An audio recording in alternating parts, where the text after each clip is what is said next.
Olá, quarta-feira, dia 13 de agosto. Santa Casa de Misericórdia enfrenta crise e pede ajuda para manter atendimento. Interdição na Avenida Litorânea do Icaraí divide opiniões. Variedade e preço baixo atraem consumidores e comerciantes de todo o Nordeste ao Beco da Poeira. Tem orientação médica sobre a febre reumática. A gente conversa também sobre os benefícios da drenagem linfática. E mais as oportunidades para você que procura emprego. Notícias da Gente começa agora.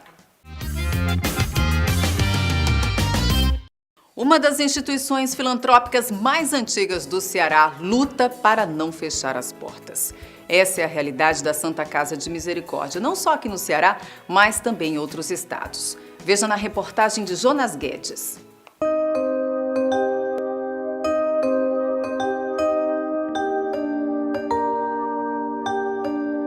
A Santa Casa de Misericórdia de Fortaleza faz parte da rede de instituições filantrópicas que atuam em parceria com o SUS, Sistema Único de Saúde. O governo federal paga por cada intervenção realizada nos pacientes da rede pública, mas, no geral, para um atendimento que custa R$ 100, a Santa Casa recebe apenas pouco mais da metade deste valor, principal motivo que desequilibra as contas da instituição. Se a gente fosse viver só do SUS, realmente estaríamos no vermelho. Por quê? A despesa deste hospital é da ordem de 47 milhões por ano. Foi o ano passado. E nós recebemos do SUS 30. Então, tem um gap aí, uma diferença de 17 milhões. Então, nós tivemos que criar fontes alternativas para empatar pelo menos a receita com a despesa. Para o presidente da Federação de Hospitais Sem Fins Lucrativos, o problema é de gestão. O repasse das verbas e a própria logística deste tipo de atendimento prestado à sociedade deve mudar. A razão da dificuldade, isso passa por uma decisão política. Primeiro, de mudança do modelo. Esse modelo de per capita de produção, onde os hospitais têm uma meta físico-financeira para atender, isso é um modelo que cansou, como eu disse. Então, se não existir uma mudança dessa lógica da gestão para que esses hospitais passem a ter um orçamento que seja calculado mediante um custo e que venha também beneficiar aos profissionais de saúde de um modo geral, mas eu quero deixar assim para todos uma visão de que, se não passar por um reestudo, nós da Federação Brasileira de Hospitais estamos preparando um documento para entregar aos presidenciais, mostrando que o modelo ele tem que ser mudado, ele não pode continuar, porque esse modelo que está aí já cansou. Alguns números atestam a crise pela qual os hospitais filantrópicos passam.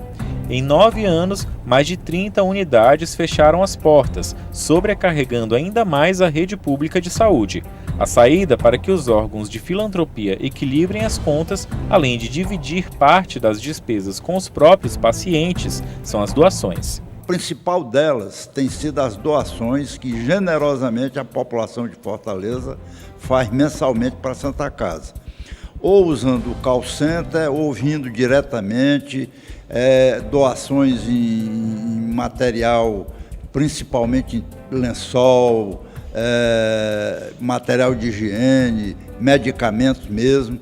Então, com essas doações e com mais alguns convênios que nós conseguimos firmar com entidades particulares ou com entidades públicas, no caso o Estado e o município, nós conseguimos empatar a receita com a despesa.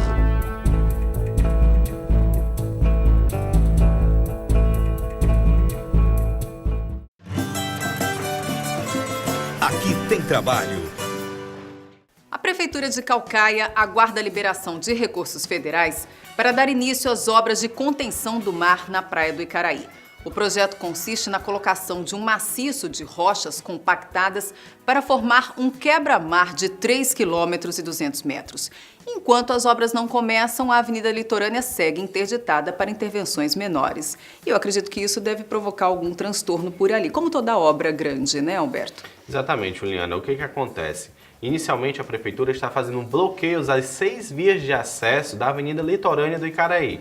Os motivos, eles alegam o seguinte: os banhistas, quando chegam com seus carros, Juliana, na maioria das vezes, encostam perto da obra do Bagual, onde está esses 400 metros que o mar destruiu, onde houve esse processo de erosão. O que acontece? Eles fizeram essa interdição por motivos de proteger tanto a comunidade e também dar início a esse mapeamento. Se não tivesse essa intervenção, Alberto, essa interdição, aliás, traria algum problema, algum risco, né, de acidentes, até porque acho que essa época, agosto, setembro, é época de ventos fortes. Ventos fortes e com uma média de ondas de até 3 metros de altura. Então a gente pode ali, naquela área do bagwall, ela vai estar sendo favorecida a erosão em cima, digamos assim, desses 400 metros. Então essas ondas vão chegar com um impacto muito forte. Então o engenheiro responsável, Clerton, que é da CEINFRA, ele falou para a gente, olha, infelizmente a gente prejudica, entre aspas, a questão dos barraqueiros, mas é uma medida provisória, uma medida que vai trazer a longo prazo benefícios para eles, porque nós precisamos fazer essa segurança, aplicar uma segurança para a comunidade, em vista que vai ocasionar alguns transtornos para os frequentadores. Agora a gente falou de liberação de recursos federais, mas não é só isso que está faltando. Na verdade, teve início um processo de licitação que você tem ideia de quanto tempo deva durar? De 45 a 60 dias no máximo. Eles estão finalizando esse processo de licitação que se iniciou agora, essa semana passada, e vai se estender até o finalzinho de outubro. A gente já está com as obras praticamente prontas, essa obra paliativa. Porque o engenheiro falou, Juliana, para a gente o seguinte: para a construção dessa obra, que são blocos de concretos, que anteriormente do bagwall, que era de 1,20 m, agora passaram para 2 metros de largura. Então é uma proteção maior. Então assim, eles têm um período de construção no momento da maré seca, né? Que se costuma a maré seca, a construção é realizada. Então o período de obras dura em torno de 90 dias por conta disso. Certo, obrigada pelas informações, Alberto. Vamos agora conferir a reportagem. A Avenida Litorânea está sendo interditada. O motivo é o processo de recuperação dos 400 metros do bagwall, construídos no Icaraí, destruídos pela força do mar. Segundo o engenheiro responsável, a obra é um paliativo. Foi enviado pela Secretaria de Infraestrutura para a licitação. A licitação, você sabe que leva um prazo para publicação, as empresas. E eu acredito que final de setembro, início de outubro, a gente deve estar reiniciando esse bagwall. Fora isso, nós temos também previsto um projeto que está no PAC 3, que deve ser lançado provavelmente pela presidente Dilma, acreditamos que breve, do enrocamento aderente. O enrocamento aderente seria uma faixa de 2 metros de pedra na frente do bagwall, seria outra proteção. O projeto dos espigões, esses espigões seriam previstos 5 espigões à orla da costa, partindo do clube e indo até meados da Tabuba. As 6 vias de acesso da avenida estão sendo bloqueadas com pilares de concreto. O limite estabelecido tem como prioridade evitar a passagem de carros e assim evitar acidentes. Infelizmente, nós tivemos que interditar a Avenida Litorânea. Estamos interditando todas as ruas para que não circule veículos. Isso pelo perigo de carro estacionar à noite próximo ao canteiro central, que já está sendo erodido. Desde que os transtornos na praia do Icaraí tiveram início, a frequência de turistas caiu em 80%.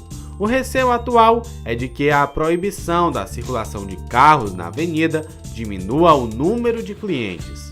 Os nossos fregueses têm o costume de chegar, estacionar seu carro, fazer as refeições, uma cerveja aqui nas barracas, vendo o carro dele. Agora, ele não podendo mais ver este carro, ele também não vai ficar aqui. Como tem outras praias, tem Praia da Tabuba e Cumbuco, eles com certeza vão para outros cantos.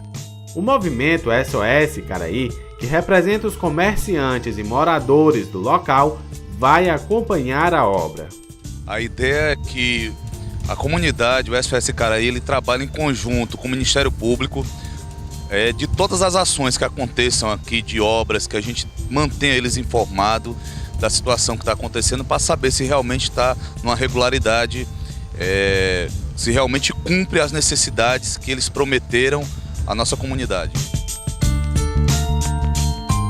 Que nós estamos assim, desanimados, sem acreditar mais na situação, até quando eles vão deixar acabar o resto que tem.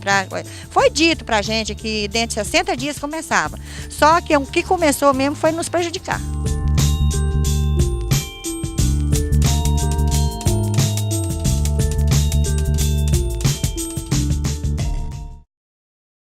Fortaleza é destino certo de comerciantes de toda a parte do Norte e Nordeste. Eles visitam a capital cearense quase toda semana em busca das roupas, calçados e acessórios do Beco da Poeira. O comércio popular atrai os clientes pela diversidade dos produtos e, principalmente, pelo preço. Vestir-se bem e com as tendências da moda geralmente custa caro.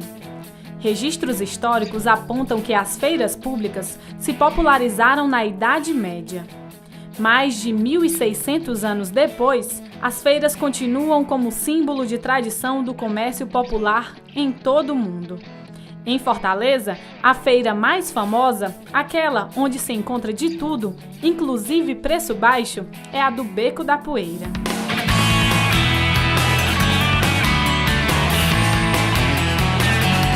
Por que você opta por comprar aqui na feira? É muito bom aqui, as coisas em conta, a gente encontra qualidade nas coisas. Tem qualidade e tem preço. Eu levo blusas para todo mundo da família. Desde 2010, os feirantes estão instalados no novo Beco da Poeira. Antes, a feira funcionava em outro local. Aqui é porque aqui tem mais comodidade para o cliente, né? Espaço, arejado, mas a opção lá era mais tipo becos, né? O local aqui é melhor, mas a diferença assim de venda lá era melhor, porque entrava mais gente. Aqui a gente só vende mesmo por sacoleiro de fora.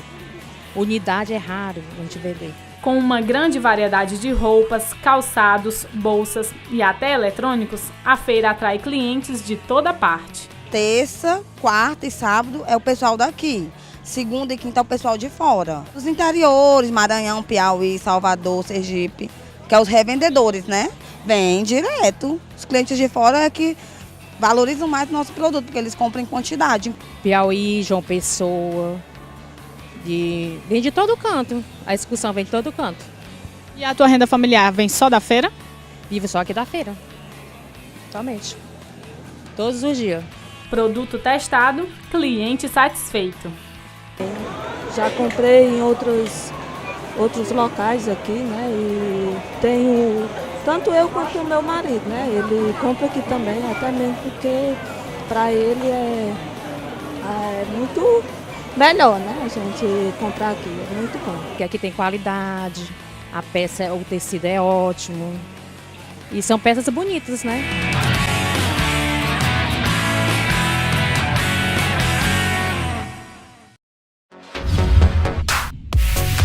No estilo. A drenagem linfática pode ser uma grande aliada das mulheres. A massagem terapêutica atua no combate à celulite e ajuda a eliminar toxinas que formam os nódulos de gordura. Mas será que todo mundo pode fazer esse tipo de massagem terapêutica? E quanto custa o tratamento? Cláudio Ferreira responde. Oi, Ju! Oi para você que está em casa acompanhando Notícias da Gente. Vamos falar sobre beleza? Exatamente, hoje é dia de falar de estética no quadro No Estilo. Você já fez algum tratamento desse tipo? Então eu trouxe uma convidada especialíssima para conversarmos sobre. Mardênia Mota é esteticista e pós-graduada em dermoestética. E ela quem vai desvendar todos os mistérios desse universo hoje aqui pra gente. Mardênia, tudo bem contigo? Oi, tudo bom, Cláudio. Mardênia, pra gente começar a conversar, vamos falar sobre drenagem linfática? Vamos. Que é uma das coisas aí dos tratamentos estéticos mais conhecidos, mais populares, né, hoje em dia? E também é o que mais precisa hoje em dia, né? Muita retenção de líquido, o dia a dia da gente muito cansada, a gente tem uma rotina muito pesada. Então o sedentarismo causa também a retenção de líquido que precisa da drenagem linfática. A drenagem linfática, ela serve exatamente para quê? Para a retenção de líquido. Pessoas que têm problema de inchaço, má circulação da linfa, aí precisa da drenagem para a gente trabalhar melhor o organismo.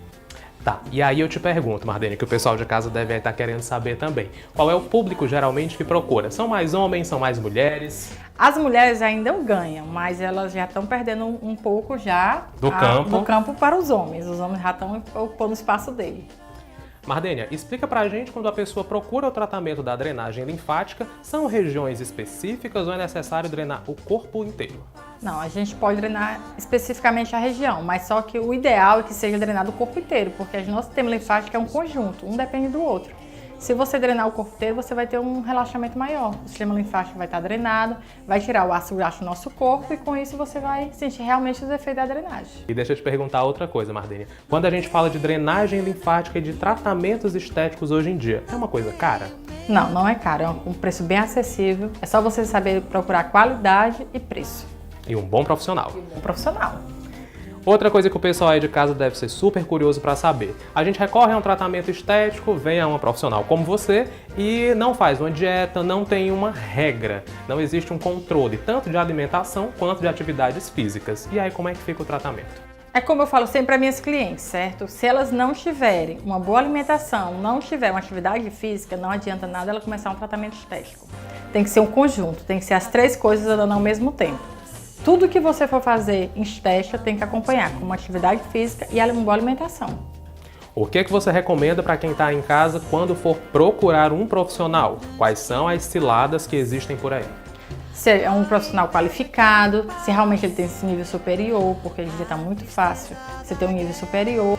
Ok, então, Mardênia, perfeito. Você quer acrescentar mais aí alguma coisa para o pessoal de casa sobre drenagem? Todo mundo tem que fazer drenagem, porque o nosso corpo ele já retém muito líquido naturalmente. Nossa vida sedentária, nossa vida do dia a dia. Então, assim, vocês podem procurar um bom profissional, é um preço bem acessível para cada um. E você não esquece que quarta e sexta a gente tem um encontro marcado dentro do programa Notícias da Gente. Se não pode nos assistir em nenhum dos dois horários, 12h30 e 8 da noite, vá até a nossa fanpage no Facebook, Notícias da Gente. Lá você revê as reportagens do programa e o quadro No Estilo também. Até mais, tchau! Fala, doutor!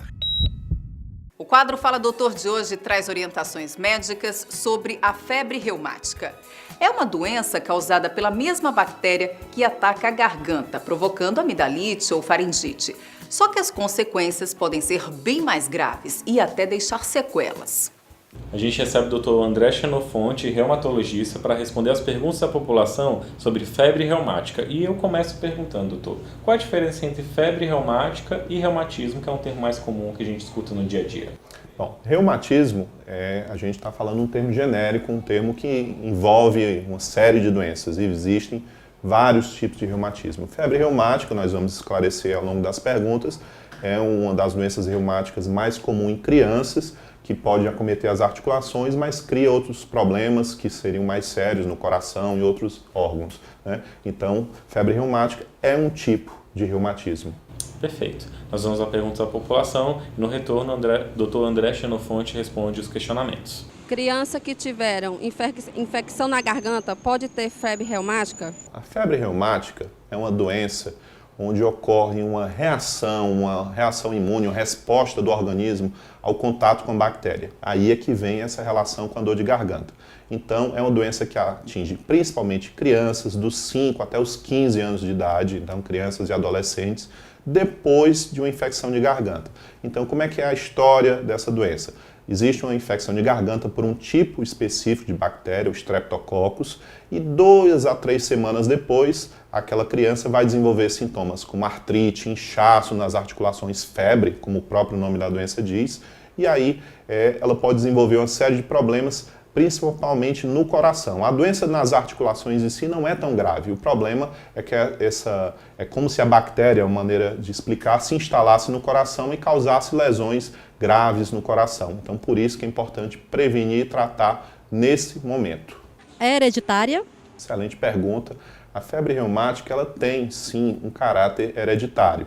Então, existem famílias, existem grupos familiares que têm casos mais frequentes. Agora, é importante a gente destacar que isso tudo depende do ambiente, né? Então, você tem que ter a criança tem que ter contato com essa bactéria. Então, não basta ter a característica hereditária. Então, é uma soma da herança, da genética, com fatores, exposição a essa bactéria, então, que realmente aí vai favorecer ao desenvolvimento da doença. Quem pode ter febre reumática? A febre reumática realmente é uma doença bem característica de crianças e adolescentes. Então, como eu já mencionei, a faixa de idade dos 5 aos 15 anos é a mais acometida. Os adultos, eles podem ser atingidos, mas muito raramente, menos de 10, 20% dos casos. O que é mais comum é que lesões, alterações, principalmente no coração, eles continuem ao longo da vida, e às vezes a pessoa só vai descobrir já quando é adulto e tudo, às vezes até precisa de uma cirurgia do coração para fazer essa correção. Graças a Deus, hoje em dia isso aí é cada vez mais raro, pelo bom tratamento, acesso ao sistema de saúde, uso de antibióticos, então hoje em dia nós temos visto isso muito pouco, mas realmente é uma doença que atinge mais crianças. Então, a mãe que estiver assistindo, se tiver o filho, uma febre, uma dor de garganta, com dor nas articulações, depois de 1 a 2 semanas, tem que procurar o sistema de saúde para realmente esclarecer isso aí. Febre reumática, tem cura?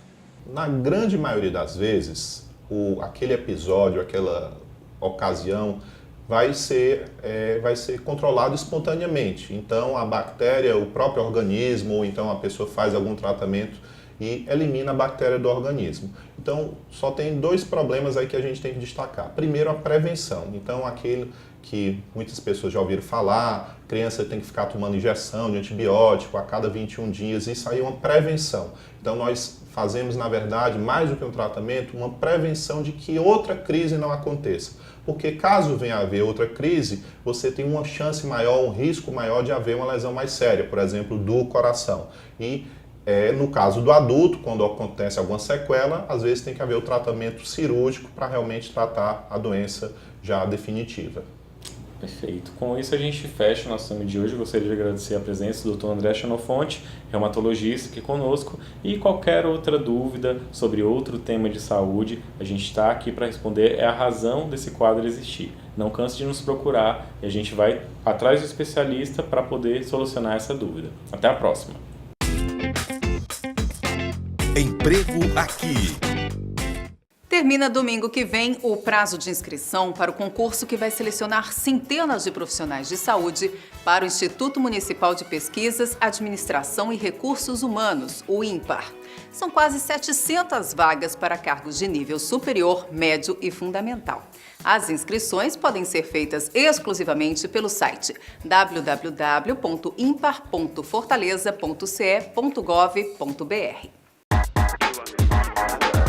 Fique por dentro. A dica de utilidade pública de hoje é o telefone da Defesa Civil de Caucaia, 3342-2182. E para fazer valer seus direitos como consumidor, é só procurar a unidade do PROCON no centro de Fortaleza. Fica na Rua Major Facundo, número 869. A gente fica por aqui, mas no programa de amanhã nós vamos ter artesanato com papel, oferta de serviços sociais gratuitos e um alerta sobre academias de ginástica. Você não pode perder. Até lá!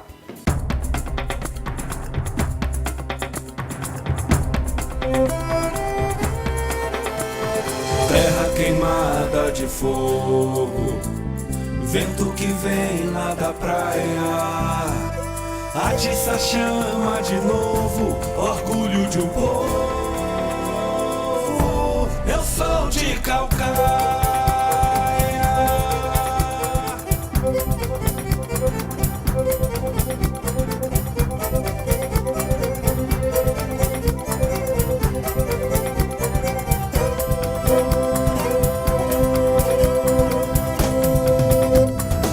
Eu sou do mar, sou da serra, sou fruto da terra, também sou sertão. Dunas de areias, lagoas, Caucaia é a dona do meu coração. Nosso lugar tá crescendo, tem gente chegando.